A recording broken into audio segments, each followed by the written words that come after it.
Hi hello ನಮಸ್ಕಾರ. ನಿಮ್ಮಿಂದ ನಿಮಗಾಗಿ ನಿಮಗೋಸ್ಕರ ಸದಾ ನಿಮ್ಮೊಂದಿಗೆ ನಾನು ನಿಮ್ಮ Rahul. Welcome back to digital Bharat Seva. ಪ್ರತಿ ಒಂದು ಸಂಚಿಕೆನಲ್ಲೂ ಒಂದಲ್ಲ ಒಂದು ವಿಚಾರ ಹೇಳ್ತೀನಿ. ಇವತ್ತು ನಾನು ಬಸ್ ಪಾಸ್ ಬಗ್ಗೆ ಹೇಳ್ತೀನಿ. ಮಕ್ಕಳಿಗೆ ಭಾಳ ಜನರು ಸರ್ ನಾನು ಡಿಗ್ರಿ ಆಗೈತೆ, ನಂದು ಇಂಜಿನಿಯರಿಂಗ್ ಆಗೈತೆ, ನಾವೆಲ್ಲ ತೊಗೊಳಕ್ಕಾಗಲ್ವ ಅಂತ ಕೇಳ್ತಾಯಿದ್ರು. ಪ್ರತಿಯೊಬ್ರಿಗೂ ಈಗ ಓಪನ್ ಆಗಿದೆ, ಏನು ತೊಂದರೆ ಇಲ್ಲ. ಆಮೇಲೆ ಇನ್ನೊಂದೇನು ವಿಚಾರ ಅಂತ ಅಂದರೆ ದಯವಿಟ್ಟು ಮಾಝಿಲಾ ಫೈರ್ಫಾಕ್ಸ್ ಇಲ್ಲ ಅಂತ ಅಂದರೆ ನೀವು ಕ್ರೋಮಲ್ಲಿ ಯೂಸ್ ಮಾಡಿ. ಆದಷ್ಟು ಮೈಕ್ರೋಸಾಫ್ಟ್ ಎಡ್ಜಲ್ಲಿ ಮಾಡೋಕ್ಕೆ ಹೋಗಬೇಡಿ, ಸ್ವಲ್ಪ ಸ್ಲೋ ಆಗುತ್ತೆ. ಬೆಟ್ರು ನೀವು ಗೂಗಲ್ ಕ್ರೋಮಲ್ಲಿ ನೀವು ಅದನ್ನು ಅಪ್ಲಿಕೇಶನ್ ಹಾಕ್ಕೊಬೋದು. ನೋಡಿ ಇಲ್ಲಿ ಡೈರೆಕ್ಟಾಗಿ ನಾನು ಈಗ ಲಾಗಿನ್ ಮಾಡಿದ್ದೀನಿ. ಲಾಗಿನ್ ಮಾಡಿದ ತಕ್ಷಣವೇ ನಾನು ಇದ್ರ ಮುಂಚೆನೂ ಹೇಳಿದೆ, ಇಲ್ಲಿ ನೀವು BMTC ಅಂತ ಹಾಕ್ಕೋಬೇಕು. BMTC ಅಂತ ಹಾಕ್ಕೊಂಡಾಗ ಆಗುತ್ತೆ. ಆಮೇಲೆ KSRTCದು ಅಷ್ಟೇ, ಈಗ ಎಲ್ಲ ಮಕ್ಳಿಗೂ ಆಗಿದೆ. ಅವರು ಅಂದರೆ ಫಸ್ಟ್ ಬರೀ PUC ಮತ್ತು ಇದನ್ನ ಮಾತ್ರ ಬರ್ತಾಯಿತ್ತು, ಪ್ರೈಮರಿ ಸ್ಕೂಲ್ಸ್ ಮಾತ್ರ ಬರ್ತಾಯಿತ್ತು. ಇವಾಗ ಡಿಗ್ರಿ ಮತ್ತು ಎಲ್ಲ ಪ್ರೊಫೆಷ್ನಲ್ ಕೋರ್ಸಸ್ ಅಂತ ಅಂದರೆ ಡಿಪ್ಲೊಮೊ ಕೋರ್ಸಸ್ ಏನೇನಿದೆ ಅದೆಲ್ಲ ಡಿಪ್ಲೊಮೊ ಕೋರ್ಸಸಲ್ಲಿ ಬಂದ್ಬಿಡುತ್ತೆ. ಓಕೆ, ಸೊ ಆರಾಮಾಗಿ ನೀವು ಹಾಕ್ಕೊಬೋದು. ನಾನು ಇವಾಗ ಹಾಕಿದ್ದೀನಿ ಅಟ್ ಪ್ರೆಸೆಂಟ್. ಈಗ ನಾನು ದೊಡ್ಡ ಮಗಂದು ಹಾಕಿದ್ದೀನಿ, ಚಿಕ್ಕ ಮಗಂದು ಹಾಕಿದ್ದೀನಿ, ಪ್ರತಿಯೊಂದು ಹಾಕಿದ್ದೀನಿ. ಅದೇ ಥರ ನಿಮಗೆ ಡೈರೆಕ್ಟಾಗಿ ತೋರಿಸ್ತೀನಿ. ಇದ್ರ ಮುಂಚೆ ನಾನು ನಿಮಗೆ ತೋರಿಸಿದ್ದು, ಇದ್ರ ಮುಂಚೆನೂ ನಾನು ನಿಮಗೆ ಹೇಳಿದ್ದೆ ಅದು ಅಮೌಂಟ್ ಯಾವ ಥರ ರೀಫಂಡ್ ಮಾಡ್ಕೊಳ್ಳೋದು ಅಂತಲೂ ಹೇಳಿದ್ದೆ. ಆಮೇಲೆ 1ನೇ ಕ್ಲಾಸಿಂದ 10ನೇ ಕ್ಲಾಸು ತರಗತಿಗೆ ಯಾವ ಥರ ಬಸ್ ಪಾಸ್ ತೊಗೊಬೇಕು ಅಂತಲೂ ಹೇಳಿದ್ದೆ. ಆಮೇಲೆ ಫ್ರೀ ಬಸ್ ಪಾಸ್ ಯಾವ ಥರ ನೀವು ಅಪ್ಲಿಕೇಶನ್ ಹಾಕಬೇಕು ಅಂತಲೂ ಹೇಳಿದ್ದೀನಿ. ಅದನ್ನು ಕ್ಲೀನಾಗಿ ಅದನ್ನೊಂದು ಸತಿ ಫಾಲೋ ಮಾಡಿ. ಫಾಲೋ ಮಾಡಿದ್ಮೇಲೆ ಹೊಸಬ್ರು ಯಾರಾದರೂ ಬಂದಿದ್ದರೆ ಸಬ್ಸ್ಕ್ರೈಬ್ ಮಾಡ್ಕೊಳ್ಳಿ. ಹಳಬರು ಬಂದಿದ್ದರೆ ದಯವಿಟ್ಟು ಶೇರ್ ಮತ್ತು ಲೈಕ್ ಮಾಡೋದನ್ನ ಮರಿಬೇಡಿ. ಇವಾಗ ಡೈರೆಕ್ಟಾಗಿ ಪಾಯಿಂಟಿಗೆ ಬಂದ್ಬಿಡೋಣ. ಇಲ್ಲಿ ಹೋಗಿದ ತಕ್ಷಣ ನಾವು BMTC ಅಂತ ಟೈಪ್ ಮಾಡಬೇಕು. BMTC ಹಾಕಿದ ತಕ್ಷಣ ನಿಮಗೆ ಒಟ್ಟು 5 ಬರುತ್ತೆ. ಇಲ್ಲಿ 5ನೇದು application for the BMTC bus pass ಅಂತ ಇದೆಯಲ್ಲ, 2026-27 ಅಂತ, ಅದನ್ನು ಒತ್ಕೊಬೇಕು. ಈ ಅಪ್ಲಿಕೇಶನ್ದು ಸ್ಟೂಡೆಂಟ್ ಬಸ್ ಪಾಸ್ ಅಪ್ಲಿಕೇಶನ್ ನಾನು ಇದ್ರ ಮುಂಚೆನೂ ತೋರಿಸಿದ್ದೀನಿ. ಡೌನ್ಲೋಡ್ ಮಾಡಿದ ನಂತರ ಯಾವ ಥರ ಬರುತ್ತೆ ಅಂತಲೂ ನೋಡಬೇಕು ಅಂದರೆ ಒಂದು ಸತಿ ತೋರಿಸ್ತೀನಿ. ನೋಡಿ ಈ ಥರ ಅಪ್ಲಿಕೇಶನ್ ಬರುತ್ತೆ. ಇದನ್ನು ಓಪನ್ ಫೈಲ್ ಇನ್ ಕ್ರೋಮ್ ಅಂತಲೇ ಕೊಡ್ತೀನಿ. ಈ ಥರ ಅಪ್ಲಿಕೇಶನ್ ಬರುತ್ತೆ. ಡೈರೆಕ್ಟಾಗಿ ನೀವು ಇದನ್ನು ಸ್ವಲ್ಪ ಚಿಕ್ಕದು ಮಾಡ್ತೀನಿ. ನೋಡಿ, Bangalore metropolitan transport corporation student bus pass application to be filled in block letters ಅಂದರೆ ಎಲ್ಲ ಕ್ಯಾಪಿಟಲ್ ಲೆಟ್ರಲ್ಲೇ ಬರಬೇಕು, ದೊಡ್ಡ ಲೆಟ್ರೇ ಬರಬೇಕು. ಸ್ಟೂಡೆಂಟ್ಸ್ ನೇಮ್ ಹಾಕಬೇಕು, ಸ್ಯಾಟ್ಸ್ ನಂಬರ್ 1ನೇ ಕ್ಲಾಸಿಂದ 10ನೇ ಕ್ಲಾಸ್ ಆದರೆ ಸ್ಯಾಟ್ಸ್ ನಂಬರ್ ಹಾಕಬೇಕು. ಅದಾದಮೇಲೆ UUCMS ನಂಬರ್ ಹಾಕಬೇಕು. ಅಕಸ್ಮಾತ್ UUCMS ನಂಬರ್ ಇಲ್ಲ ಅಂತ ಅಂದರೆ, ಸಪೋಸ್ ಈಗ ಡಿಪ್ಲೊಮೊ ಸ್ಟೂಡೆಂಟ್ಸು ಅವರೆಲ್ಲ UUCMS ನಂಬರ್ ಇಲ್ಲ ಅಂತಂದರೆ ಅದೇನು ಹಾಕೋದು ಬೇಕಾಗಿಲ್ಲ. ನೀವು ಡೈರೆಕ್ಟಾಗಿ ನಿಮ್ಮ ಸ್ಟೂಡೆಂಟ್ ರಿಜಿಸ್ಟ್ರೇಷನ್ ನಂಬರ್ ಹಾಕಿದ್ರೆ ಸಾಕು. ಡೇಟ್ ಆಫ್ ಬರ್ತ್ ಹಾಕಬೇಕು, ಜೆಂಡರ್ ಹಾಕಬೇಕು. ಇಲ್ಲಿ ನಿಮ್ಮ ಅಟ್ ಪ್ರೆಸೆಂಟ್ ಇರೋಂಥ ಒಂದು ಫೋಟೋನ ಲಗತ್ತಿಸ್ಬಿಟ್ಟು ಆಮೇಲೆ ಯಾವ ಕ್ಯಾಟಗರಿಗೆ ಬರುತ್ತೆ, ಜನರಲ್, OBC, SC ST ಏನೈತೆ ಅದನ್ನು ಟಿಕ್ ಮಾಡಿಕೊಂಡು ಪ್ರೆಸೆಂಟ್ ನೀವು ಇರೋವಂಥ ಸ್ಥಾನ ಅಂದರೆ ಯಾವ ಜಾಗದಲ್ಲಿ ನೀವು ಇವಾಗ ಅಟ್ ಪ್ರೆಸೆಂಟ್ ಇದ್ದೀರಾ. ಆಧಾರ್ ಬಂದು ಪರ್ಮನೆಂಟ್ ನಿಮ್ಮ ಲೊಕೇಶನ್ನು. ಆಧಾರ್ ಅಲ್ಲದೆ ಬೇರೆ ಕಡೆ ಎಲ್ಲಾದರೂ ಇದ್ದರೆ ಪ್ರೆಸೆಂಟ್ ಅಡ್ರೆಸ್ ಏನೈತೆ ಅದನ್ನು ತುಂಬಿಸಿ. ಓಕೆ, ಡೋರ್ ನಂಬರು, ಸ್ಟ್ರೀಟು ಮತ್ತು ಲೊಕ್ಯಾಲಿಟಿ ಯಾವ ಜಾಗದಲ್ಲಿ. ಫಾರ್ ಎಕ್ಸಾಂಪಲ್ ಈಗ ವಿಜಯನಗರ ಅಂತ ಅಂದರೆ ನಾನು ವಿಜಯನಗರದಲ್ಲಿರೋದು, ಸೊ ವಿಜಯನಗರ ಅಂತ ಹಾಕ್ತೀನಿ. ಬೇರೆಯವ್ರು ಎಲ್ಲಿದ್ದೀರಾ, ಕಾಕ್ಸ್ ಟೌನ್, ಫಜರ್ ಟೌನ್, ಯಾವುದಾದ್ರು ಪರ್ಟಿಕ್ಯುಲರ್ ಪ್ಲೇಸ್ ಯಾವುದಿತ್ತು ಅದನ್ನು ಹಾಕ್ಕೊಳ್ಳಿ. ಅದಾದಮೇಲೆ ಪಿನ್ ಕೋಡ್ ಹಾಕಿ, ಫಾದರ್ಸ್ ಫುಲ್ ನೇಮ್ ಹಾಕಿ, ಎಲ್ಲ ಕ್ಯಾಪಿಟಲ್ ಲೆಟರ್ಸಲ್ಲೇ ಬರೀರಿ ದಯವಿಟ್ಟು. ಕಾಂಟ್ಯಾಕ್ಟ್ ನಂಬರ್ ತಂದೆ ಅಥವಾ ತಾಯಿ ಅವ್ರದ್ದೇನೆ ಕೊಡಿ. ಆಮೇಲೆ ಮದರ್ ನೇಮ್ ಪೂರ್ತಿ ಹಾಕಲೇಬೇಕು. ಅದಾದಮೇಲೆ are you staying in hostel, yes or no ಇದನ್ನು ಟಿಕ್ ಮಾಡಲೇಬೇಕು. ಮಾಡಿದ ನಂತರ ನೋ ಅಂತ ಹಾಕಿದ್ಮೇಲೆ ಇದೇನು ತುಂಬಿಸೋದು ಬೇಕಾಗಿಲ್ಲ. ರೆಸಿಡೆನ್ಷಿಯಲ್ ಸ್ಕೂಲ್ ಅಂತ ಅಂದರೆ ವಾಸವಿ ಅಂತ ಮೀನ್ಸ್ ಯಾವ ಸ್ಕೂಲಲ್ಲಿ ನೀವು ಅಲ್ಲೇ ವಾಸವಾಗಿದ್ದು ಅಲ್ಲಿಂದ ನೀವು ಎಜುಕೇಷನ್ ಮಾಡ್ತಾ ಇದ್ದೀರಾ ಅಂದರೆ ಎಸ್ ಅಂತ ಕೊಟ್ಕೊಂಡು ಅದ್ರದ್ದು ಕ್ಲಾಸು ಮತ್ತು ಎಜುಕೇಷನಲ್ ಇನ್ಸ್ಟಿಟ್ಯೂಷನ್ದು ಹೆಸರು ಹಾಕಬೇಕಾಗತ್ತೆ. ಇನ್ ಕೇಸು ಇಲ್ಲ ಅಂತ ಅಂದರೆ ಅದನ್ನು ನೋ ಅಂತ ಕೊಡಿ. ಪೇರೆಂಟ್ಸು ಸಿಗ್ನೇಚರ್ ಆಗಬೇಕು ಮತ್ತು ಸ್ಟೂಡೆಂಟ್ದು ಸಿಗ್ನೇಚರ್ ಆಗಬೇಕು. ಇದನ್ನು ತೊಗೊಂಡೋಗಿ ನಿಮ್ಮ ಕಾಲೇಜು ಅಥವಾ ಸ್ಕೂಲಿನ ಪ್ರಾನ್ಸಿಪಾಲ್ರ ಹತ್ರ ಹೋಗಿ ಸಿಗ್ನೇಚರ್ ಮಾಡಿಸ್ಕೊಂಡು ನಿಮ್ಮ ರಿಜಿಸ್ಟ್ರೇಷನ್ ನಂಬರ್, ಇನ್ ಕೇಸ್ ನೀವು PUCಯಿಂದ ಸ್ಟಾರ್ಟ್ ಆಗಿ ಡಿಪ್ಲೊಮೊ ಕೋರ್ಸಸ್ಸು ಯಾವುದಾದ್ರೂ ಬೇರೆ ಕೋರ್ಸಸ್ಗೆ ನೀವು ಸೇರಿದರೆ ನಿಮ್ಮ ರಿಜಿಸ್ಟ್ರೇಷನ್ ನಂಬರ್ ನೋಡಿ, ಈ ಜಾಗದಲ್ಲಿ ನಿಮ್ಮ ರಿಜಿಸ್ಟ್ರೇಷನ್ ನಂಬರ್ ಹಾಕೋಬೇಕು. Signature of head of the institution with the seal and date. ದಯವಿಟ್ಟು ಯಾವ ಕಾಲೇಜು ಅಥವಾ ಸ್ಕೂಲಿಂದ ನೀವು ಪ್ರಾನ್ಸಿಪಾಲ್ರ ಹತ್ರ ಸಿಗ್ನೇಚರ್ ಹಾಕ್ಸ್ಕೊತೀರಾ ಅವತ್ತೊಂದು ದಿವಸದ ಡೇಟು ಸಹ ಹಾಕ್ಕೊಳ್ಳಿ. ಇದು ಆಂಗ್ಲ ಭಾಷೆನಲ್ಲಿತ್ತು, ಇದು ಕನ್ನಡ ಭಾಷೆನಲ್ಲಿದೆ. ನಮ್ಮ ಕನ್ನಡ ಭಾಷೆನಲ್ಲಿ ಬ್ಯಾಂಗ್ಳೂರು ವಾಹನ ಸಾರಿಗೆ ಸಂಸ್ಥೆ ಅನುಬಂಧ 1 ಅಂತ ಅಂದರೆ ಅನೆಕ್ಷರ್ 1 ಅಂತ, ಅದು ವಿದ್ಯಾರ್ಥಿ ರಿಯಾಯಿತಿ ಬಸ್ ಪಾಸ್ ಅರ್ಜಿ ಸೇಮ್ ಅದೇ ಥರ ಬರುತ್ತೆ. ಆರಾಮಾಗಿ ತುಂಬಿಸ್ಕೊಳ್ಳಿ. ಮೇಲ್ಗಡೆ ವಿದ್ಯಾರ್ಥಿಯ ಹೆಸರು, ಅದಾದಮೇಲೆ ಸ್ಯಾಟ್ಸ್ ನಂಬರ್ SATS ಅಂದರೆ ಸ್ಟೂಡೆಂಟ್ಸ್ ಅಚೀವ್ಮೆಂಟ್ಸ್ ಟ್ರ್ಯಾಕಿಂಗ್ ಸಿಸ್ಟಮ್ ಅಂತ ಬರುತ್ತೆ. ಅದನ್ನು ಹಾಕ್ಕೋಬೇಕಾಗತ್ತೆ. ನಿಮ್ಮ ಹತ್ರ ಅಂದರೆ 1ನೇ ಕ್ಲಾಸಿಂದ 10ನೇ ಕ್ಲಾಸ್ಗೆ ಸ್ಯಾಟ್ಸ್ ನಂಬರ್ ನಿಮಗೆ ಗೊತ್ತಿಲ್ಲ ಅಂತ ಅಂದರೆ ನಿಮ್ಮ ಸ್ಕೂಲಿನ ಸ್ಟಾಫ್ ರೂಮ್ಗೆ ಹೋಗಿ ಕೇಳಿ, ಅವ್ರು ಹೇಳ್ಕೊಡ್ತಾರೆ. ನಿಮಗೆ ಏನು ತೊಂದರೆ ಇಲ್ಲ. ಆ ನಂಬರ್ ಕೊಡ್ತಾರೆ, ಆ ನಂಬರ್ನ ಹಾಕಿ ಹುಟ್ಟಿದ ದಿನಾಂಕ ಮತ್ತು ಲಿಂಗ, ವರ್ಗ ಯಾವುದು, ಸಾಮಾನ್ಯ, ಇತರ, ಪರಿಶಿಷ್ಟ ಪಂಗಡ, ಪರಿಶಿಷ್ಟ ಜಾತಿ ಅಂತ ಇರುತ್ತೆ, ಅದನ್ನು ಹಾಕಿ ಆಮೇಲೆ ಇಲ್ಲಿ ನಿಮ್ಮ ಇತ್ತೀಚಿನ ಭಾವಚಿತ್ರ ಇವಾಗ ಹಾಕಬೇಕು, ಇಲ್ಲಿ ಹಾಕಬೇಕು. ಮನೆ ನಂಬರ್ ಏನಿದೆ ಅದನ್ನು ಹಾಕಿ, ಮನೆ ಸಂಖ್ಯೆ, ಬೀದಿ ಯಾವುದು ಅಂತ ಅಂದರೆ ಯಾವ ಸ್ಟ್ರೀಟ್ ಅಂತ, ಸ್ಥಳ ಅಂದರೆ ಲೊಕಾಲಿಟಿ, ಪಿನ್ ಕೋಡ್ ಹಾಕಿ, ತಂದೆಯ ಹೆಸರು ಹಾಕಿ, ತಾಯಿಯ ಹೆಸರು ಹಾಕಿ, ದೂರವಾಣಿ ಸಂಖ್ಯೆ ಅಂತ ಅಂದರೆ ನಿಮ್ಮ ಮೊಬೈಲ್ ನಂಬರ್ ಏನಿರುತ್ತೆ ಅದನ್ನು ಹಾಕಿ. ಮೊಬೈಲ್ ನಂಬರ್ ಅಂತ ಅಂದರೆ ಸಿಮ್ ಕಾರ್ಡಲ್ಲಿ ಏನು ಮೊಬೈಲ್ ನಂಬರ್ ಇರುತ್ತೆ ಅದನ್ನು ಹಾಕಿ. ಮೊಬೈಲ್ ನಂಬರ್ ಅಂದರೆ ನನಗೆ ಅದನ್ನು ಟೈಪ್ ಮಾಡಿ ಹಾಕಿದ್ದೀರಪ್ಪ ಕೆಲವರು. ಮೊಬೈಲ್ ನಂಬರ್ ಅಂದರೆ ಯಾವ್ದು ಸರ್, ಅದು ಯಾವುದೋ 6110 ಅದು ಯಾವಾಗ ಇತ್ತಲ್ಲ ಆ ಥರ ಯಾವುದೋ ನಂಬರ್, ಆ ಥರ ಸಿಲ್ಲಿ ಕ್ವಶನ್ಸ್ನ ದಯವಿಟ್ಟು ಕೇಳಕ್ಕೆ ಹೋಗಬೇಡಿ.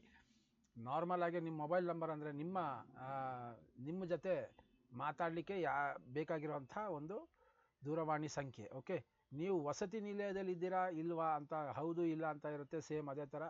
ಅದಾದಮೇಲೆ ಇದೇ ಥರ ವಸತಿ ಸಹಿತ ಶಾಲೆಯಲ್ಲಿ ಇದ್ದರೆ, ಸ್ಕೂಲು ಕಾಲೇಜಲ್ಲಿ ಅಲ್ಲೇ ಇದ್ದು ವಸತಿ ಇದ್ದು ನೀವು ಓದ್ತಾ ಇದ್ದರೆ ಅದು, ಮತ್ತು ಹೆತ್ತವರ ಮತ್ತು ಪೋಷಕರ ಹೆಸರು, ಅವ್ರದ್ದು ಸಿಗ್ನೇಚರ್ ಹಾಕಿ, ವಿದ್ಯಾರ್ಥಿಯ ಸಹಿ ಹಾಕಿ, ಅದಾದಮೇಲೆ ವಿದ್ಯಾರ್ಥಿಯ ದಾಖಲಾತಿ ಸಂಖ್ಯೆ ಅಂದರೆ ರಿಜಿಸ್ಟ್ರೇಷನ್ ನಂಬರು, ಅದಾದಮೇಲೆ ವಿದ್ಯಾಸಂಸ್ಥೆಯ ಮುಖ್ಯಸ್ಥರು ಸಹಿಯೊಂದಿಗೆ ವಿದ್ಯಾಸಂಸ್ಥೆಯ ಮೊಹರು ಮತ್ತು ದಿನಾಂಕ, ಅವ್ರ ಸೀಲ್ ಸಿಗ್ನೇಚರ್ ಹಾಕ್ಕೊಂಡು ಅವ್ರದ್ದು ಸಿಗ್ನೇಚರ್ ಹಾಕೋಬೇಕಾಗುತ್ತೆ. ನಿಮಗೆ PDF ಬೇಕು ಅಂದರೆ ದಯವಿಟ್ಟು ಹೇಳಿ, ನಾನು ಆ PDFನ ಕಳಿಸ್ತೀನಿ. ಬೇಕಾದ್ರೆ ಇದನ್ನು ಡೌನ್ಲೋಡ್ ಮಾಡಿ ಇಕ್ಕಿರ್ತೀನಿ, ನಿಮಗೆ ಅಂತಲೇ ಇಕ್ಕಿರ್ತೀನಿ, ಏನು ತೊಂದರೆ ಇಲ್ಲ.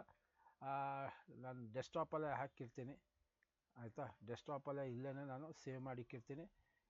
ಯಾರಾದರೂ ಬೇಕು ಅಂದರೆ ದಯವಿಟ್ಟು ಹೇಳಿ, ಅದನ್ನು ತಿಳಿಸ್ತೀನಿ. ಓಕೆ, ಫಸ್ಟು BMTC ಪಾಸ್ ಅಂತ ಒತ್ತಿದ ನಂತರ ನೋಡಿ, ಇಲ್ಲಿ BMTC ಪಾಸ್ ಅಂತ ಒತ್ತಿದ ನಂತರ ಇಲ್ಲಿ ಪ್ರೊಸೀಡ್ ಟು ಅಪ್ಲೈ ಅಂತ ಬರುತ್ತೆ, ಅದನ್ನು ಹಾಕಬೇಕು. ಹಾಕಿದ ತಕ್ಷಣ ಇನ್ನೊಂದೇನು ಗೊತ್ತಾ, ನೀವು ಗೂಗಲ್ ಕ್ರೋಮಲ್ಲಿ ಮಾಡಿದಾಗ ನಿಮಗೆ ವೇಟ್ ಇಲ್ಲ ಅಂತಂದರೆ ಸರ್ವರ್ ಸ್ಲೋ ಆಗೋದು ಅದೆಲ್ಲ ಬರೋದಿಲ್ಲ.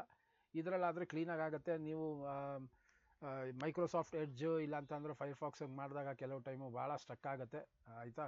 ಸೊ ನೋಡಿ, Bangalore metropolitan transport corporation, Bangalore ಮಹಾನಗರ ಸಾರಿಗೆ ಸಂಸ್ಥೆಯಿಂದ 2026ರಿಂದ 27ನೇ ಸಾಲಿನ BMTC ವಿದ್ಯಾರ್ಥಿ ಬಸ್ ಪಾಸ್ಗಾಗಿ ಅರ್ಜಿ ಕೊಡುವಂಥ ಒಂದು ಅಪ್ಲಿಕೇಶನ್ ಇದು. Okay, bus pass. ಈ ಜಾಗದಲ್ಲಿ ಫಸ್ಟು ಸಿಟಿಜನ್ಶಿಪ್ಪಲ್ಲಿ ನಿಮ್ಮದು ಇಂಡಿಯನ್ ಸಿಟಿಜನ್, ಫಾರಿನ್ ಸಿಟಿಜನ್ ಅಂತ ಬರುತ್ತೆ. ಫಸ್ಟು ಇಂಡಿಯನ್ ಸಿಟಿಜನ್ನ ಸೆಲೆಕ್ಟ್ ಮಾಡಿದ ನಂತರ ನಿಮಗೆ OTP ಕೇಳುತ್ತೆ, OTP ಹಾಕಬೇಕಾಗತ್ತೆ. ಅದಾದ ನಂತರ ನಿಮಗೆ ಬೇಕಾಗಿರುವಂಥ ಬೇರೆ ದಾಖಲೆಗಳನ್ನ ಹಾಕಬೇಕು. ಅದನ್ನು ನಾನು ಇವಾಗ OTP ತೊಗೊಂಡು ಇದನ್ನು ಹಾಕ್ತೀನಿ. ಸೊ ಅಟ್ ಪ್ರೆಸೆಂಟ್ ನೋಡಿ, ಇಲ್ಲಿ ಒತ್ತಬೇಕು. ಒತ್ತಿದ ನಂತರ ಆಧಾರ್ OTP ಕೇಳುತ್ತೆ. ನಾನು ಇದನ್ನು ಆಧಾರ್ ಇಲ್ಲಿ ನಾನು ತೋರ್ಸೋಕ್ಕಾಗಲ್ಲ, ಸೊ ಇದನ್ನು ಸೈಡ್ಗೆ ಹಾಕ್ಕೊಂಡು ನಾನು ಇಲ್ಲಿಂದಾನೇ ಆಧಾರ್ ನಂಬರ್ನ ಹಾಕ್ಕೊಂಡು ಆಧಾರ್ ಕೊಡಪ್ಪ, ಆಧಾರ್ ನಂಬರ್ನ ಹಾಕೋತೀನಿ. ಅದರದ್ದು OTP ಬರುತ್ತೆ, ನಾನು OTPನೂ ಹಾಕೋತೀನಿ. OTP ಹಾಕಿದ ನಂತರ ನಾನು ಅಲ್ಲಿ ಓಪನ್ ಆದ ಮೇಲೆ ಏನಿದೆ ಏನು ಎತ್ತ ಅಂತ ತೋರಿಸ್ತೀನಿ. ಅದನ್ನು ಯಾವ ಥರ ಫಿಲಪ್ ಮಾಡಬೇಕು ಅನ್ನೋದು ತೋರಿಸ್ತೀನಿ. ಆಧಾರ್ ಕೊಡಿ ಒಂದು, ಈಗ ಆಗಿರೋಂಥದ್ದು ಆದ್ರೂ ನಾನು ಹೇಳ್ತಾರಂತ ತೋರಿಸ್ತಾ ಇದ್ದೀನಿ. ಇವಂದೇ ಬೇಕು ಅಂತ ಏನಿಲ್ಲ, ನಂದೇ ಹಾಕ್ತೀನಿ ಬಿಡ್ರಿ. ನಾನು ಬರೀ ಈಗ ಸ್ಯಾಂಪಲಾಗಿ ನಂದೇ ಹಾಕ್ತಾ ಇದ್ದೀನಿ. ಸೊ ನಾನೇನು ಓದ್ತಾ ಇಲ್ಲ, ಬಟ್ ನಾನು ತೋರಿಸ್ತಾ ಇರೋಂಥದ್ದು ನಿಮಗೆ ಏನು ಎತ್ತ ಯಾವ ಥರ ಮಾಡೋವಂಥದ್ದು ಅಂತ. ನನಗೆ ಈಗ OTP ಬರುತ್ತೆ. OTP ಬಂದಿದ ನಂತರ ನಾನು ಆ OTPನ ಇಲ್ಲಿ ಹಾಕ್ಕೊತಾ ಇದ್ದೀನಿ, ಬೇರೆ ಕಡೆ ಮಾಡ್ತಾಯಿದ್ದೀನಿ. ಮೀನ್ಸ್ ಅದ್ರ ಪಕ್ಕದ ವಿಂಡೋನಲ್ಲಿ ನಾನು ಮಾಡ್ತಾ ಇರೋಂಥದ್ದು. ಯಾಕೆಂದರೆ ಕಾನ್ಫಿಡೆನ್ಷಿಯಲ್, ನಿಮ್ಮ ಡಾಟಾನೇ ಬಹಳ ಕಾನ್ಫಿಡೆನ್ಷಿಯಲ್. ದಯವಿಟ್ಟು ಡಾಟಾನ ಯಾರಿಗೂ ಶೇರ್ ಮಾಡೋಕ್ಕೆ ಹೋಗಬೇಡಿ. ಓಕೆ, ಇದು ನಾನು ಪ್ರಾಸೆಸಿಂಗ್ ಅದನ್ನು ಸಬ್ಮಿಟ್ ಅಂತ ಕೊಟ್ಟಿದ ತಕ್ಷಣವೇ ಒಂದು ನಿಮಿಷ. ಹಲೋ ನಾಗೇಶ್ ಅವರೇ, ನನಗೊಂದು ಸ್ವಲ್ಪ ಹೊತ್ತು ಟೈಮ್ ಕೊಡಿ. ನಾನು ಒಂದು ಲೈವಲ್ಲಿ ಇದ್ದೀನಿ, ಅದು ಮುಗಿಸ್ಕೊಂಡು ನಾನು ನಿಮ್ಗೆ ಕಾಲ್ ಮಾಡ್ತೀನಿ. ಪ್ರಾಸೆಸಿಂಗ್ ಅಂತ ಇದೆ, ಸ್ವಲ್ಪ ಟೈಮ್ ತೊಗೊಳುತ್ತೆ. ಟೈಮ್ ತೊಗೊಂಡಿದ ನಂತರ ಅದು ನಿಮಗೆ ಕ್ಲಿಕ್ ಆಗುತ್ತೆ. ನಾನು ನಿಮಗೆ ತೋರಿಸ್ತೀನಿ ನೋಡಿ, ಇಲ್ಲಿ ಪ್ರಾಸೆಸಿಂಗ್ ಅಂತ ತೋರಿಸ್ತಾ ಇದೆ. ನಾನು OTP ಹಾಕಿದ್ದೀನಿ. ಇಲ್ಲಿ OTP ಹಾಕಿದ ನಂತರ ಅದು ಪ್ರಾಸೆಸಿಂಗಲ್ಲಿದೆ. ಸ್ವಲ್ಪ ಸ್ಲೋ, ಈ ಟೈಮಲ್ಲಿ ಸ್ವಲ್ಪ ಸ್ಲೋ ಆಗುತ್ತೆ, ಏನು ಮಾಡೋಕ್ಕಾಗಲ್ಲ. ಸ್ವಲ್ಪ ವೆಯ್ಟ್ ಮಾಡಿ, ತಾಳ್ಮೆಯಿಂದ ಇರಿ. ಆಗಿದ ತಕ್ಷಣವೇ ಇಲ್ಲಿ ಎರರ್ ಅಕರ್ಡ್ ಅಂತ ಬಂತು, ಏನು ತೊಂದರೆ ಇಲ್ಲ, ತಿರ್ಗಾ ಹಾಕಬೇಕಾಗತ್ತೆ, ಏನು ಬೇಕಾಗಿಲ್ಲ. ಕ್ಲಿಕ್ ಹಿಯರ್ ಟು ರಿಟರ್ನ್ ಅಂತ ಬರುತ್ತೆ, ಆಟೋಮೆಟಿಕ್ಕಾಗಿ ಇಲ್ಲಿಗೆ ಬಂದ್ಬಿಟ್ಟಿರುತ್ತೆ ಅದು. ಇಲ್ಲಿ click here to get data ಅಂತ ಬರುತ್ತೆ. ಅಲ್ಲಿ ಅದು ನೀವು ಆಧಾರ್ಗೆ OTP ಕೊಟ್ಟಿದ ತಕ್ಷಣವೇ ನಿಮಗೆ click here to get back ಅಂತ ಬರುತ್ತೆ, ಅದನ್ನು ಒತ್ತಕ್ಕೆ ಹೋಗಬೇಡಿ, ಅದು ಆಟೋಮೆಟಿಕ್ಕಾಗಿ ಬಂದ್ಬಿಟ್ಟಿರುತ್ತೆ. Click here to get data ಅಂತ ಬರುತ್ತೆ, ಅದನ್ನು ಡಾಟಾ ಮೇಲೆ ಕ್ಲಿಕ್ ಮಾಡಿ ಸ್ವಲ್ಪ ಹೊತ್ತು ವೇಟ್ ಮಾಡಬೇಕು. ಆಧಾರ್ ನಾಟ್ ಅಥಾಂಟಿಕೇಟೆಡ್ ಅಂತ ಬರುತ್ತೆ, ಏನು ತೊಂದರೆ ಇಲ್ಲ, ಬರುತ್ತೆ ಅದು. ಕೆಲವು ಟೈಮ್ ಆಧಾರ್ ನಾಟ್ ಅಥಾಂಟಿಕೇಟೆಡ್ ಅಂತ ಬಂದ್ರೂ ಅದು ತಗೊಳುತ್ತೆ. ಯಾಕಂದರೆ ಇದ್ರ ಮುಂಚೆನೂ ಹಾಕಿರೋಂಥ ಅಪ್ಲಿಕೇಶನ್ಸ್ಗೆ ನನಗೆ ಬಹಳ ಅಪ್ಲಿಕೇಶನ್ಸ್ ಹಾಕಿರುವಾಗ ನನಗೆ ತೊಗೊತದು, ಏನು ತೊಂದರೆ ಆಗಲಿಲ್ಲ. Let me see once again.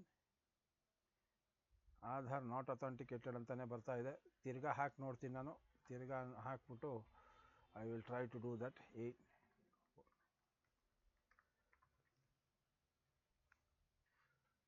संतोष सर, एक लाइव में हूँ, लाइव खत्म होते ही मैं आपको कॉल करता हूँ. Good afternoon sir. 2 minute live चल रहा है मेरा, लाइव होते ही मैं आपको कॉल करता हूँ संतोष जी.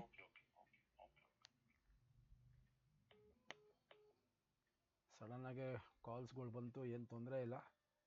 ನಾನು ಇವಾಗ ತಿರ್ಗಾ OTP ಬರುತ್ತೆ, OTP ಬಂದಿದ ತಕ್ಷಣ ನಾನು ಇನ್ನು ಬಂದಿಲ್ಲ, ಒಂದು ಸೆಕೆಂಡು.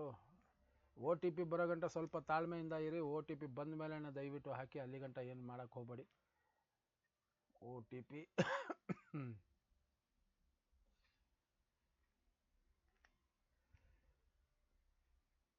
ನೋಡಿ, ಈಗ ನನಗೆ OTP ಇನ್ನೂ ಬರೋದ್ರಲ್ಲೇ ಐತೆ. ಇದೇ ಪ್ರಾಬ್ಲಮ್ಮು. ಕೆಲವು ಟೈಮ್ ಸರ್ವರ್ ಭಾಳ ತಲೆನೋವಾಗುತ್ತೆ. ನಾನಿಲ್ಲಿ ನಂಬರ್ ಹಾಕ್ತೀನಿ, ಬಟ್ ನಿಮಗೆ ಕಾಣಲ್ಲ. ಓಕೆ, ಇಲ್ಲಿ ಹಾಕಿದ ನಂತರ ಕೆಳಗಡೆ OTP ಅಂತ ಕ್ಲಿಕ್ ಮಾಡಬೇಕು. ನೋಡಿ, ಇಲ್ಲಿ ಈ ಜಾಗದಲ್ಲಿ OTP ಅಂತ ಕ್ಲಿಕ್ ಮಾಡಿದ ನಂತರ ಕೆಳಗಡೆ ಜನರೇಟ್ OTP ಅಂತ ಕೊಡಬೇಕು. ನೋಡಿ, OTP ಸೆಂಟ್ ಅಂತ ಬರುತ್ತೆ, ಇದನ್ನು ಓಕೆ ಕೊಡಿ. ಕೊಟ್ಟಿದ ತಕ್ಷಣ ಈ ಜಾಗದಲ್ಲಿ OTPನ ಹಾಕಬೇಕು. ಯಾವುದು ನಾನು ಇಲ್ಲಿ ಆಧಾರ್ ನಂಬರೇ ಆಗಲಿ ಇದಾಗಲಿ ನಾವು ತೋರಿಸೋಂಗಿಲ್ಲ, ಅದು ಅಗೇನ್ಸ್ಟ್ ರೂಲ್ಸ್. ಸೊ ನಾನು ಹಾಕಲ್ಲ. ನೋಡಿ, ಇಲ್ಲಿ ಕ್ಲಿಕ್ ಹಿಯರ್ ಟು ರಿಟರ್ನ್ ಅಂತ ಬರುತ್ತೆ, ಇದನ್ನು ಒತ್ತಿದ ನಂತರ click here to get data ಅಂತ ಕೊಡಿ. ಇವಾಗ ಡಾಟಾ ಬರುತ್ತೆ. Please wait until the data is fetched ಅಂತ ಬರುತ್ತೆ. ಅಂತ ಅಂದರೆ ಮಾಹಿತಿ ಬರುವವರೆಗೆ ನಿರೀಕ್ಷಿಸಿ ಅಂತ, ಸ್ವಲ್ಪ ತಾಳ್ಮೆಯಿಂದ ಇರಿ ಅಂತ. ಅದು ಆಟೋಮೆಟಿಕ್ಕಾಗಿ ಬಂತು. ಇದು ನನ್ನ ಮಕ ಬಂದಿದೆ. ನಾನು ಯಾವುದಾದ್ರೂ ನಾರ್ಮಲಾಗಿ ತುಂಬಿಸ್ತೀನಿ. ಏಜ್ ನಂದು 50 ಆಗಿದೆ. ಸೊ ನಾನು ನಿಮಗೆ ತೋರಿಸೋವಂಥದ್ದು ನಾರ್ಮಲಾಗಿ ತೋರಿಸ್ತೀನಿ, ಇದನ್ನು ತಿಳ್ಕೊಳ್ಳಿ ಸಾಕು. ಇಲ್ಲಿ ಫಾದರ್ ನೇಮ್ ಹಾಕಬೇಕು, ಅಂದರೆ ನಿಮ್ಮ ತಂದೆಯ ಹೆಸರು ಹಾಕಬೇಕು. ಇಲ್ಲಿ ನಿಮ್ಮ ತಾಯಿಯ ಹೆಸರು ಹಾಕಬೇಕು. ಅದಾದಮೇಲೆ ನಿಮ್ಮ ಮೊಬೈಲ್ ನಂಬರ್, ನಿಮ್ಮ ತಂದೆ ತಾಯಿದು ಏನು ನಂಬರ್ ಇದೆ ಆ ನಂಬರ್ ಹಾಕಿ. ಅದಾದ ನಂತರ ಇಲ್ಲಿ ನಿಮ್ಮ ಅಡ್ರೆಸ್, ಪರ್ಮನೆಂಟ್ ಅಡ್ರೆಸ್ ಅದೇ ತೊಗೊಂಡಿರುತ್ತೆ. ಇಮೇಲ್ ID ದಯವಿಟ್ಟು ಹಾಕಿ, ನಿಮ್ಮ ಇಮೇಲ್ ID ಹಾಕಿ. ಆಮೇಲೆ ನಿಮ್ಮ ರೇಷನ್ ಕಾರ್ಡ್ ಹಾಕಿ. Schedule caste to schedule tribe ಅಂತ ಅಂದರೆ ಪರಿಶಿಷ್ಟ ಜಾತಿ ಮತ್ತು ಪರಿಶಿಷ್ಟ ಪಂಗಡಕ್ಕೆ ಸೇರಿರುವಂಥ ಅಕ್ಕ ತಂಗಿದಿರ, ಅಣ್ಣ ತಮ್ಮದಿರ ಇದ್ದಿದ್ದ ಪಕ್ಷದಲ್ಲಿ ದಯವಿಟ್ಟು ಶೆಡ್ಯೂಲ್ ಕ್ಯಾಸ್ಟ್ ಶೆಡ್ಯೂಲ್ ಟ್ರೈಬ್ಸ್ನ ಟಿಕ್ ಮಾಡ್ಕೊಳ್ಳಿ. ಇಲ್ಲ ಅಂತಂದರೆ ನಾರ್ಮಲಾಗಿ ಇನ್ನು ಮಿಕ್ಕಿದೆಲ್ಲ ಜನರಲ್ ಅಂತ ಟಿಕ್ ಮಾಡ್ಕೊಳ್ಳಿ. ಟಿಕ್ ಮಾಡಿದ ನಂತರ ನೋಡಿ, ಇಲ್ಲಿ ಇದು ಭಾಳ ಇಂಪಾರ್ಟೆಂಟ್ ಪಾಯಿಂಟ್. ಇದು ತಾತ್ಕಾಲಿಕ ವಿಳಾಸ ಖಾಯಂ ವಿಳಾಸದಂತೆ ಇರುತ್ತದೆಯೇ ಅಂತ ಕೇಳುತ್ತೆ. ಅಂದರೆ ನಿಮ್ಮ ಕಮ್ಯುನಿಕೇಷನ್ ಅಡ್ರೆಸ್ಸು, ನೀವು ಆಧಾರಲ್ಲಿರೋವಂಥ ಅಡ್ರೆಸ್ಸು ಬೇರೆ ಇರುತ್ತೆ, ಅದು ನಿಮ್ಮ ಪರ್ಮನೆಂಟ್ ಅಡ್ರೆಸ್ ಆಗಿರುತ್ತೆ. ನೀವು ಇವಾಗ ಅಕಸ್ಮಾತ್ ಆ ಮನೆಯಿಂದ ಬೇರೆ ಕಡೆ ಶಿಫ್ಟ್ ಆಗಿದ್ದ ಪಕ್ಷದಲ್ಲಿ ಇಲ್ಲಿ ನೋ ಅಂತ ಕೊಟ್ಬಿಟ್ಟು ಇಲ್ಲಿ ನೀವು ಈಗ ಇರೋವಂಥ ಮನೆನ ದಯವಿಟ್ಟು ಹಾಕ್ಕೊಳ್ಳಿ. ಓಕೆ, ಅದಾದ ನಂತರ ಇಲ್ಲಿ ಸೆಲೆಕ್ಟ್ ಕ್ಯಾಟಗರಿ ಅಂತ ಬರುತ್ತೆ. ನೋಡಿ, ಫಸ್ಟು ಭಾಳ ಕಡಿಮೆ ಬರ್ತಾ ಇತ್ತು, ಈಗ ನಾನು ನಿಮಗೆ ಕ್ಲೀನಾಗಿ ತೋರಿಸ್ತೀನಿ. ಸ್ವಲ್ಪ ಇದನ್ನು ದೂರ ತೊಗೊಂಡು ಹತ್ತಿರ ತೊಗೊಂಡು ತೋರಿಸ್ತೀನಿ. ನೋಡಿ, ಇಲ್ಲಿ primary school, high school, CBSE, ICSE ಇಷ್ಟೇ ಇದ್ದಿದ್ದು. ಅದಾದಮೇಲೆ PUCನೂ ಇರಲಿಲ್ಲ, ಡಿಗ್ರಿ ಇರಲಿಲ್ಲ, ಪ್ರೊಫೆಷ್ನಲ್ ಇರಲಿಲ್ಲ, PhD ಇರಲಿಲ್ಲ, ಸ್ಪೆಷಲ್ ಸ್ಕೂಲ್ಸ್ ಇರಲಿಲ್ಲ, PUC ಈವ್ನಿಂಗ್ ಸ್ಕೂಲ್ಸ್ ಇರಲಿಲ್ಲ, ಡಿಗ್ರಿ ಈವ್ನಿಂಗ್ ಸ್ಕೂಲ್ಸ್ ಇರಲಿಲ್ಲ, ಪ್ರೊಫೆಷ್ನಲ್ ಈವ್ನಿಂಗ್ ಸ್ಕೂಲ್ಸ್ ಇರಲಿಲ್ಲ. ಇದೆಲ್ಲ ಇರಲಿಲ್ಲ, ಇವಾಗ ಬಂದಿದೆ. ಮೊದಲನೇ ಇದಕ್ಕೆ ಭಾಳ ಫಾಸ್ಟಾಗಿ ನಮ್ಮ ಡಿಜಿಟಲ್ ಭಾರತ್ ಸೇವಾಯಿಂದ ನಾವು ಫಸ್ಟ್ ಟೈಮು ನಿಮ್ಗೆ ಎಲ್ಲರಿಗೂ ಹೇಳ್ತಾ ಇರೋಂಥದ್ದು.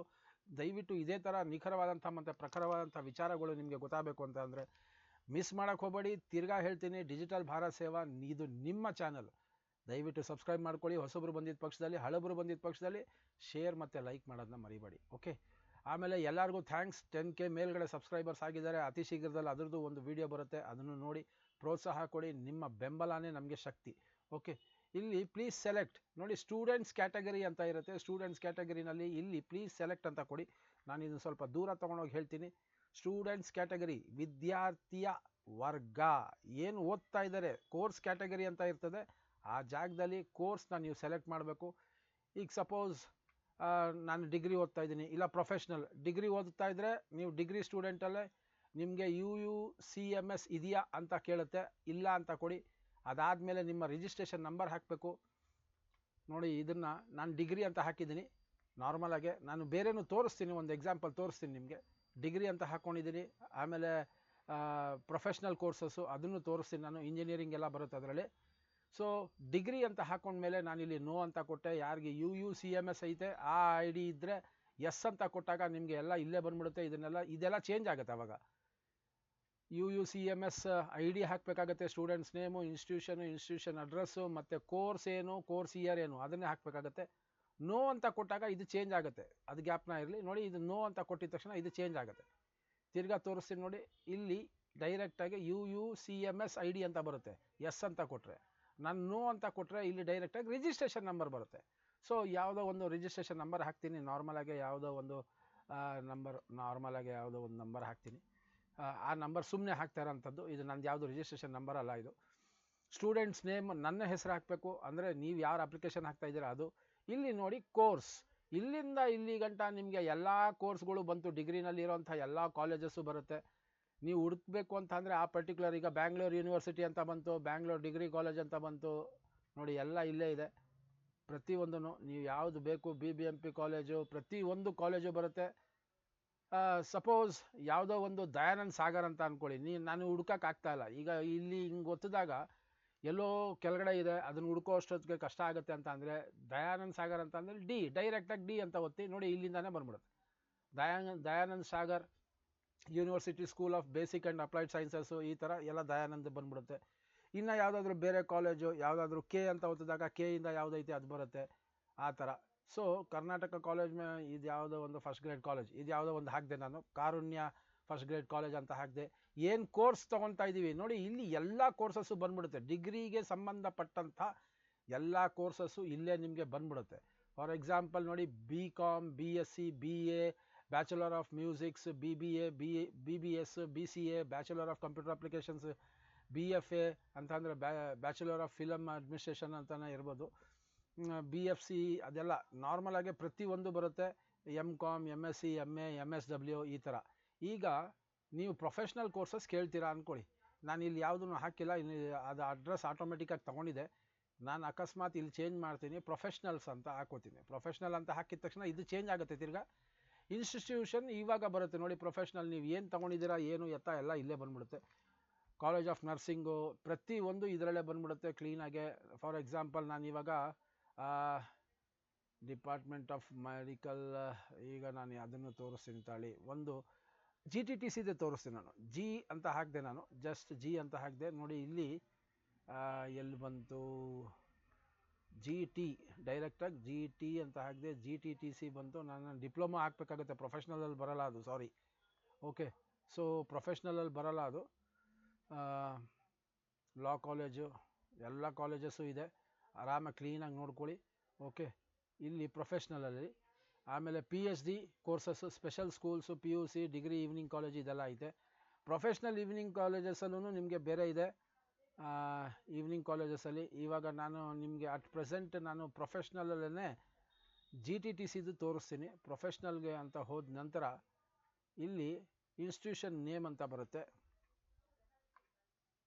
ಗೌರ್ಮೆಂಟ್ ನೋಡಿ, film and institution, government polytechnical ನೋಡಿ. ಇಲ್ಲಿ GTTC ಯಾಕೆ ತೋರಿಸ್ತಾ ಇದ್ದೀನಿ GTTC ಅಂತ ಅಂದರೆ, ನನ್ನ ಮಗನಿಗೆ ನಾನು GTTCನಲ್ಲೇ ಸೇರಿಸಿರೋವಂಥದ್ದು. ಸೊ ಅದೇ ಥರ ನೀವು ಅದೇ ಥರ ಹುಡುಕ್ಬೋದು. ಯಾವುದಾದ್ರೂ ಒಂದು GTTC, ಯಾವುದಾದ್ರೂ ಒಂದು ದೇವನಹಳ್ಳಿ ತೊಗೊಂಡೆ ಅಂದ್ಕೊಳ್ಳಿ. ಕೋರ್ಸ್ ಏನು ಓದ್ತಾ ಇದ್ದಾರೆ ನೋಡಿ, ಇಲ್ಲಿ ನಿಮಗೆ advance diploma course, allied health science ಇಲ್ಲೆಲ್ಲ ಬಂದ್ಬಿಡುತ್ತೆ. ಪ್ರೊಫೆಷ್ನಲ್ ಇದರಲ್ಲೇ BEd, BPEd, BPharm, BSc nursing ಇದೆಲ್ಲ ಬರುತ್ತೆ ನಿಮಗೆ. ಅದರಲ್ಲಿ ಡಿಪ್ಲೊಮೊ ಮಾಡ್ತಾ ಇದ್ದರೆ ಡೈರೆಕ್ಟಾಗಿ ಡಿಪ್ಲೊಮೊ ಅಂತಲೇ ಇದೆ ನೋಡಿ. ಇಲ್ಲಿ ಡಿಪ್ಲೊಮೊ ಕೋರ್ಸ್ ಅಂತಲೇ ಇದೆ. ಸೊ ದಯವಿಟ್ಟು ಅದನ್ನು ಸೆಲೆಕ್ಟ್ ಮಾಡಿ. ಸೊ ಪ್ರತಿಯೊಂದು ಕೋರ್ಸಸ್ಸು ಇಲ್ಲೇ ಇದೆ, ಆರಾಮಾಗಿ ಮಾಡ್ಬೋದು ನೀವು. ಅದನ್ನು ಸೆಲೆಕ್ಟ್ ಮಾಡ್ಕೊಳ್ಳಿ. ಹಂಗೆ ಇರಿ ಒಂದು ಸೆಕೆಂಡು. ಶಿಲ್ಪಾ ಮೇಡಮ್ ಅವರೇ, ನಾನು ಒಂದು ಸ್ವಲ್ಪ ಒಂದು ಲೈವ್ ರೆಕಾರ್ಡಿಂಗಲ್ಲಿ ಇದ್ದೀನಿ, ಒಂದು ಸ್ವಲ್ಪ ಹೊತ್ತು ಬಿಟ್ಟು ಮಾಡ್ತೀನಿ ದಯವಿಟ್ಟು. ಸೊ ಈಗ ನಾನು ಬೀಡ್ ಅಂತ ಹಾಕ್ಕೊಂಡೆ, ಬ್ಯಾಚುಲರ್ ಆಫ್ ಬೀಡ್ ಬೇಡ, ಒಂದು ಕೆಲಸ ಮಾಡೋಣ, ನಾನು ಡಿಪ್ಲೊಮಾ ಕೋರ್ಸ್ ಅಂತಲೇ ಹಾಕೋತೀನಿ. ಸೊ ಇದು ಹಾಕ್ಕೊಂಡ್ಮೇಲೆ ಇದು ನೋಡಿ, ಇದು ಬಂದ್ಬಿಡುತ್ತೆ diploma course GTTC institution address. ದೇವನಹಳ್ಳಿದು ಹಾಕಿದ್ದೀನಿ, ದೇವನಹಳ್ಳಿ ತೊಗೊಂತು. ಈಗ ರಾಜಾಜಿನಗರದ ಹಾಕಿದ್ರೆ ನಾನು ರಾಜಾಜಿನಗರ ತಗೊಳುತ್ತೆ. ನೋಡಿ ಇಲ್ಲಿ ದೇವನಹಳ್ಳಿ ರಾಜಾಜಿನಗರ್, ಓಕೆ, ರಾಜಾಜಿನಗರ ಹಾಕಿದ ತಕ್ಷಣ ನೋಡಿ ರಾಜಾಜಿನಗರ ಇಂಡಸ್ಟ್ರಿಯಲ್ ಏರಿಯಾ ಅಂತ ತಗೊಳುತ್ತೆ. ಕೋರ್ಸ್ ಇಯರ್ ಇದು ಗ್ಯಾಪ್ನ ಇಟ್ಕೊಳ್ಳಿ, 2026 ಅಂತ ಹಾಕಬೇಕು. ಓಕೆ, ಆಮೇಲೆ ಎಲ್ಲಿಂದ ಎಲ್ಲಿಗೆ, ನೀವು ಎಲ್ಲಿಂದ ಎಲ್ಲಿಗೆ ಹೋಗಬೇಕು, ನೀವು ಬ್ಯಾಂಗ್ಳೂರಿನಲ್ಲಿ ಇದ್ದ ಪಕ್ಷದಲ್ಲಿ BMTC ಅಂತ ಅಂದರೆ Bangalore metropolitan transport corporation. So ನೀವು ಎಲ್ಲಿಂದ ಎಲ್ಲಿಗೆ ಹೋಗಬೇಕು, ಫಾರ್ ಎಕ್ಸಾಂಪಲ್ ನಾನು ವಿಜಯನಗರ ಅಂತ ಅಂದ್ಕೊಳ್ಳಿ, ಎಲ್ಲಿಂದ ಫ್ರಮ್ ವಿಜಯನಗರದಿಂದ ಹೋಗಬೇಕು. ಓಕೆ, VI ಅಂತ ಹಾಕಿದೆ, VI ಅಂತ ಹಾಕಿ ವಿಜಯನಗರ ವಿಜಯನಗರ ವಿಜಯನಗರ ನೋಡಿ, ಇಲ್ಲಿ ವಿಜಯನಗರ ಅಂತಲೇ ಇರುತ್ತೆ. ನೋಡಿ ವಿಜಯನಗರ ಅಂತ ಸಿಕ್ತು. ವಿಜಯನಗರದಿಂದ ನಾನು ಹೊರಟಿದ್ದೀನಿ ಅಂದರೆ ಫ್ರಮ್ ಸ್ಟಾಪ್, ಎಲ್ಲಿಂದ ಹೋಗ್ತಾ ಇದ್ದೀನಿ ಅಂತ, ಎಲ್ಲಿಂದ ಹೋಗ್ತಾ ಇದ್ದೀನಿ ಎಲ್ಲಿಯವರೆಗೆ ಅಂತ ಅಂದರೆ ಅದಿರೋದು ಇಂಡಸ್ಟ್ರಿಯಲ್ ಟೌನಲ್ಲಿ. ಸೊ ನಾನೇನು ಮಾಡ್ತೀನಿ, IND ಅಂತ ಹಾಕ್ತೀನಿ. IND ಅಂತ ಹಾಕಿದಾಗ INDUS ಅಲ್ವಾ ಅದು. ಸೊ ನೋಡಿ ಇಂಡಸ್ಟ್ರಿಯಲ್ ಏರಿಯಾ ರಾಜಾಜಿನಗರ, ಅರ್ಥ ಆಯ್ತಾ? ಅದು ಆಟೋಮೆಟಿಕ್ಕಾಗಿ ಇಂಡಸ್ಟ್ರಿಯಲ್ ಏರಿಯಾ ರಾಜಾಜಿನಗರ ಅಂತ ತಗೊಳುತ್ತೆ. 2 ಸೆಕೆಂಡ್ ವೆಯ್ಟ್ ಮಾಡಿ, ಅದು ಆಟೋಮೆಟಿಕ್ಕಾಗಿ ತಗೊಳುತ್ತೆ. ವೆಯ್ಟ್ ಮಾಡಿ, ಸ್ವಲ್ಪ ಸ್ಲೋ, ಅದು ಸರ್ವರ್ ಒಂದೊಂದು ಸತಿ ಸ್ಲೋ ಆಗುತ್ತೆ. ವೆಯ್ಟ್ ಮಾಡಿ, ವಿಜಯನಗರ ಹಾಕಿದ್ದೀನಿ, ಇದು ವೆಯ್ಟ್ ಮಾಡಿ ನೋಡಿ ಅದೇ ಬಂದ್ಬಿಡುತ್ತೆ. ಯಾಕಂದರೆ ಸರ್ವರ್ ಕೆಲವು ಟೈಮು ಸ್ಲೋ ಆದಾಗ ಅದೇ ಥರ ಬರುತ್ತೆ. ವೆಯ್ಟ್ ಅಂತ ಒತ್ತಿ ಆಮೇಲೆ ಇದು ತಗೊಳುತ್ತೆ. ಆಮೇಲೆ ನೀವು ಅದಕ್ಕೆ ಲಗತ್ತಿಸಬೇಕಾಗಿರುವಂಥ ಅನೆಕ್ಷರ್ಗಳು ಅಂತ ಅಂದರೆ ಅದಕ್ಕೆ ಬೇಕಾಗಿರುವಂಥ ಡಾಕ್ಯುಮೆಂಟೇಷನ್ ನಿಮಗೆ ಹೇಳ್ತೀನಿ. ನಿಮ್ಮ ಫೀಸ್ ರಿಸಿಪ್ಟ್, ನಿಮ್ಮ ಕಾಲೇಜಿನ ಫೀಸ್ ರಿಸಿಪ್ಟ್ ಬೇಕು. ತಿರ್ಗಾ ಇನ್ನೂ ವೆಯ್ಟಲ್ಲೇ ಐತೆ, ಅದು ಸ್ಲೋ ಆಗ್ತಾ ಇದೆ, ಇರಲಿ. ಸೊ ನಿಮ್ಮ ಫೀಸ್ ರಿಸಿಪ್ಟ್ ಬೇಕು, ನಿಮ್ಮ ಇತ್ತೀಚಿನ ಭಾವಚಿತ್ರದ ಒಂದು ಫೋಟೋ ಅಂತಂದರೆ ಅದನ್ನು ಒಂದು ಫೋಟೋ ಹಿಡಿದಿಕ್ಕೊಳ್ಳಿ. PDF ಅಲ್ಲಾದರೂ ಹಾಕ್ಬೋದು, ನೀವು JPG ಅಲ್ಲಾದರೂ ಹಾಕ್ಬೋದು.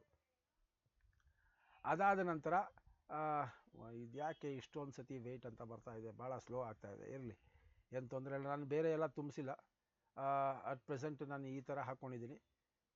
ಇದು ಸೆಲೆಕ್ಟ್ ಅದಾದಮೇಲೆ ಎಲ್ಲಿಂದ ಎಲ್ಲಿಗೆ ಹೋಗ್ತೀವಿ ಅದನ್ನು ತೋರಿಸ್ತೀನಿ, ಯಾವ ಥರ ಹಾಕೋಂಥದ್ದು ಅಂತ.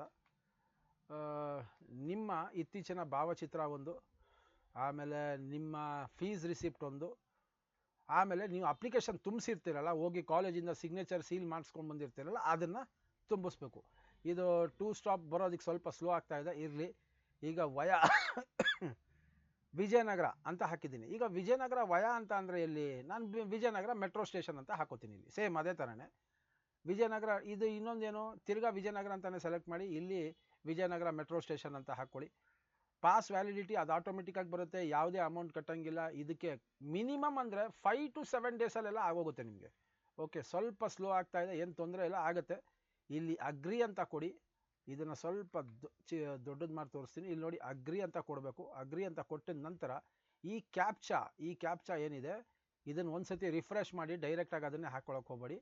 ಯಾಕಂದರೆ ಕೆಲವು ಟೈಮ್ ತಿರ್ಗಾ ಅಲ್ಲೇ ಸ್ಟಕ್ ಆಗೋಗುತ್ತದು. ಸೊ ರಿಫ್ರೆಶ್ ಮಾಡಿಬಿಟ್ಟು ಬೇರೆ ನಂಬರ್ ಬರುತ್ತೆ, ವರ್ಡ್ ವೆರಿಫಿಕೇಷನ್ ಅಂತ, ಅದನ್ನು ಈ ಜಾಗದಲ್ಲಿ ಎಂಟ್ರಿ ಮಾಡಿಬಿಟ್ಟು ಸಬ್ಮಿಟ್ ಅಂತ ಕೊಡಿ.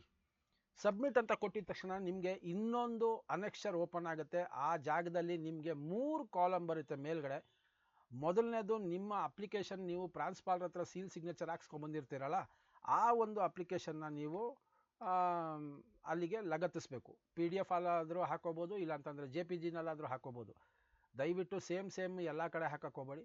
2ನೇದು ಬಂದು ನಿಮ್ಮದು ಫೀಸ್ ರಿಸಿಪ್ಟು, 3ನೇದು ಬಂದು ನಿಮ್ಮದು ಫೋಟೋ. ಅದನ್ನು ಸೆಲೆಕ್ಟ್ ಮಾಡಿ ಹಾಕ್ಬಿಟ್ಟು, ಅಂದರೆ ಅಪ್ಲೋಡ್ ಮಾಡಿದ ನಂತರ ಡೈರೆಕ್ಟಾಗಿ ಸಬ್ಮಿಟ್ ಮಾಡಿ, ನಿಮಗೆ ಡೈರೆಕ್ಟಾಗಿ ಅಪ್ಲಿಕೇಶನ್ ನಂಬರ್ ಬಂದ್ಬಿಡುತ್ತೆ. ಅಪ್ಲಿಕೇಶನ್ ನಂಬರ್ ಬಂದಿದ ನಂತರ 5 ವರ್ಕಿಂಗ್ ಡೇಸ್ ವೆಯ್ಟ್ ಮಾಡಿ. ಅಂದರೆ ಸೋಮವಾರದಿಂದ ಹಿಡಿದು ಸೋಮವಾರ, ಮಂಗಳವಾರ, ಬುಧವಾರ, ಗುರುವಾರ, ಶುಕ್ರವಾರ 5 ದಿನ ಆಯಿತು, ವೆಯ್ಟ್ ಮಾಡಿ. ಅದಾದ ಮೇಲೆ ಬರುವಂಥ ಸೋಮವಾರಕ್ಕೆ ಅಂದರೆ ಕಮಿಂಗ್ ವೀಕ್ ಮಂಡೇಗೆ ಹೋಗಿ ಭೇಟಿ ಮಾಡಿ, ಆಯಿತಾ? 5 ವರ್ಕಿಂಗ್ ಡೇಸ್ ಆಗಿದ ತಕ್ಷಣವೇ ಅಲ್ಲೇ ಬ್ಯಾಂಗ್ಳೂರು 1ಗೆ ನೀವೇ ಸ್ವತಃ ಹೋಗಬೇಕಾಗತ್ತೆ. ನಿಮ್ಮ ಒಂದು ಛಾಯಾಚಿತ್ರ ಹಿಡಿತಾರೆ, ಅಂದರೆ ನಿಮ್ಮದೊಂದು ಫೋಟೋ ಹಿಡಿತಾರೆ. ಹಿಡಿದ ನಂತರನೇ ಸ್ಪಾಟಲ್ಲೇ ಅಲ್ಲೇ ನಿಮಗೆ ಪಾಸ್ನ ಕೊಡ್ತಾರೆ. ಪಾಸ್ನ ದಯವಿಟ್ಟು ಟ್ಯಾಗಲ್ಲಿ ಹಾಕ್ಕೊಂಡು ಹುಷಾರಾಗಿ ಇಟ್ಕೊಳ್ಳಿ. ಅದು ಒಂದು ಸತಿ ಕಳೆದೋಯ್ತು ಅಂದರೆ ತಿರ್ಗಾ ನಿಮಗೆ ಇನ್ನೊಂದು ಸತಿ ಸಿಗೋದು ಕಷ್ಟ. ಸೊ ಇಷ್ಟಕ್ಕೆ ನಾನು ಈ ಸಂಚಿಕೆಯನ್ನು ಮುಗಿಸ್ತೀನಿ. ದಯವಿಟ್ಟು ನಿಮಗೆ ಗೊತ್ತಾಗಲಿಲ್ಲ ಅಂತ ಅಂದರೆ ಇದ್ರ ಮುಂಚೆನೂ ಹೇಳಿದ್ದೀನಿ, ನಾನು ಇಲ್ಲಿ ತೋರಿಸಿದ್ದೀನಿ, ಇದನ್ನು ನೋಡ್ಕೊಳ್ಳಿ. ಫ್ರೀ ಬಸ್ ಪಾಸ್ ಯಾವ ಥರ ಮಾಡೋದು, ಅದಾದಮೇಲೆ ಡಿಗ್ರಿ PUC ಅವ್ರದ್ದು ಬಸ್ ಪಾಸ್ ಏನು ತೊಂದರೆ ಆಗಿತ್ತು, ಇವಾಗ ಕರೆಕ್ಟಾಗೈತೆ, ಅದನ್ನು ಅಪ್ಲಿಕೇಶನ್ ಯಾವ ಥರ ಹಾಕಬೇಕು, ಆಮೇಲೆ BMTC ಬಸ್ ಪಾಸು KSRTCದು ಯಾವ ಥರ ಮಾಡಬೇಕು ಅದನ್ನು ತೋರಿಸಿದ್ದೀನಿ, BMTCದು ತೋರಿಸಿದ್ದೀನಿ. ಈ ನಮ್ಮ KSRTCನಲ್ಲಿರುವಂಥ ನಮ್ಮ ಗ್ರಾಮೀಣ ವಿದ್ಯಾರ್ಥಿಗಳಿಗೆ ಸ್ವಲ್ಪ ತೊಂದರೆ ಆಗ್ತಾಯಿತ್ತು, ಇವಾಗೇನು ತೊಂದರೆ ಇಲ್ಲ, ಅವರು ಹಾಕೋಬೋದು. ಅದ್ರದ್ದು ಸಪ್ರೇಟಾಗಿ ಒಂದು ಎಪಿಸೋಡ್ ಮಾಡಿ ಹಾಕ್ತೀನಿ ನಾನು. ಹೊಸಬ್ರು ಬಂದಿದ್ದ ಪಕ್ಷದಲ್ಲಿ ಇದನ್ನು ಸಬ್ಸ್ಕ್ರೈಬ್ ಮಾಡ್ಕೊಳ್ಳಿ ನಮ್ಮ ಚಾನಲ್ನ. ನಮ್ಮ ಚಾನಲ್ ಅಂದರೆ ನಿಮ್ಮ ಚಾನಲ್ ಇದು, ಡಿಜಿಟಲ್ ಭಾರತ್ ಸೇವಾ. ಹಳಬರು ಬಂದಿದ್ದ ಪಕ್ಷದಲ್ಲಿ ಶೇರ್ ಮತ್ತು ಲೈಕ್ ಮಾಡ್ಕೊಳ್ಳಿ. ಎಲೆಕ್ಷನ್ ಕಮಿಷನ್ SIR ಇಂದ ಆಗುವಂಥ ಪ್ರಯೋಜನಗಳೇನು, ಏನು ಎತ್ತ ಅಂತ ನಾನು ಇದರಲ್ಲಿ ಹಾಕಿದ್ದೀನಿ. ದಯವಿಟ್ಟು ಪ್ರತಿಯೊಂದು ವಿಡಿಯೋ ನೋಡಿದ ತಕ್ಷಣವೇ ಕೆಳಗಡೆ ಲೈಕ್ ಬಟನ್ನ ಒತ್ತಿ. ನಿಮ್ಮ ಲೈಕ್ ಕೊಟ್ಟಷ್ಟು ನಮಗೆ ಪ್ರೋತ್ಸಾಹ ಸಿಗುತ್ತೆ. ಎರಡನೇದು ಹೈಪ್ ಅಂತ ಒಂದು ಬಟನ್ ಇರುತ್ತೆ, ದಯವಿಟ್ಟು ಅದನ್ನು ಹಾಕಿ. ಇಷ್ಟು ಹೇಳ್ತಾ ಮುಗಿಸ್ತೀನಿ. ಎಲ್ಲರಿಗೂ ನಮಸ್ಕಾರ.